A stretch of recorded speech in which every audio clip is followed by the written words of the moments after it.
qabsaa'ota kufan yoomuun irraanfannu bilisummaa Oromiyaan gumaa isaanii abaafne. Roorroo alagaa baachuu garaan isaan didee baddaaf gammoojjiitti warra dina hitte qaamaaf lubbuu isaanii qabsoo haqaa fufee saba Oromoof jecha falmaa irratti fufe.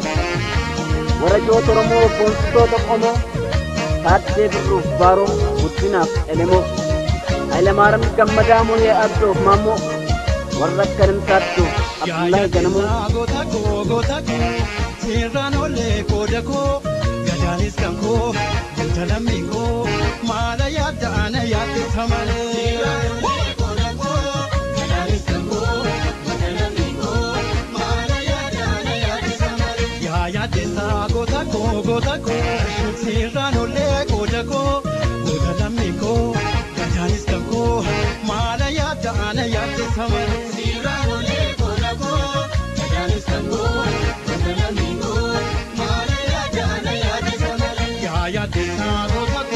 Kalcha gorofa, mata keetu taane, lammiin koo gootummaa, dhaloota raadaane, darbee naman tokko, humnaa laman dhiisu, qaala eeggata, duruulee ciciisu, goota koo, sirraan olee qooda koo, gadaanis kan koo, goota lammiin koo. Maala yaadda ana yaaddessa malee. Sirraan olee qooda koo gadaanis kan koo goota lammiin koo maala yaadda ana yaaddessa malee. Maala yaadda Waaqsaarii Buutuu Dhaalii Dagaagaa Baay'isaaf warra akka Maammadanii Absaa'oo Gameessuu warra akka Addeessaa jaalleen isaan waliin lammii isaan aarsaa goota akkasii dhabuun gubee nama aarsa. Qabna goota duruu.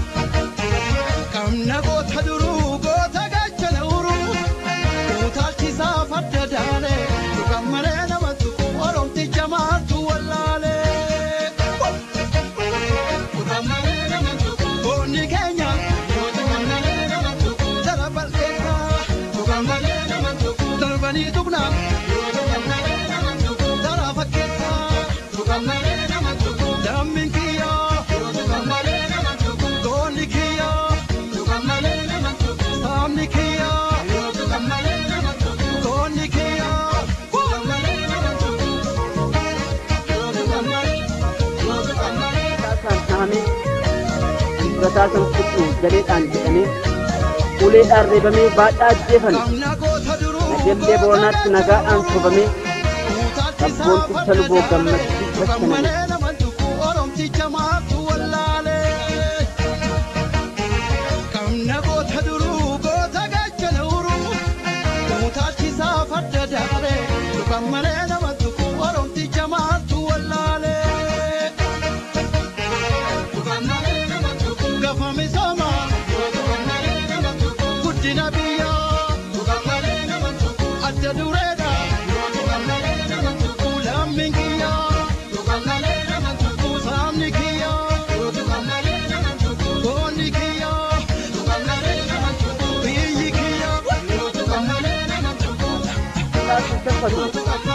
Gabreen kaasaa seenaan haa yaadatu.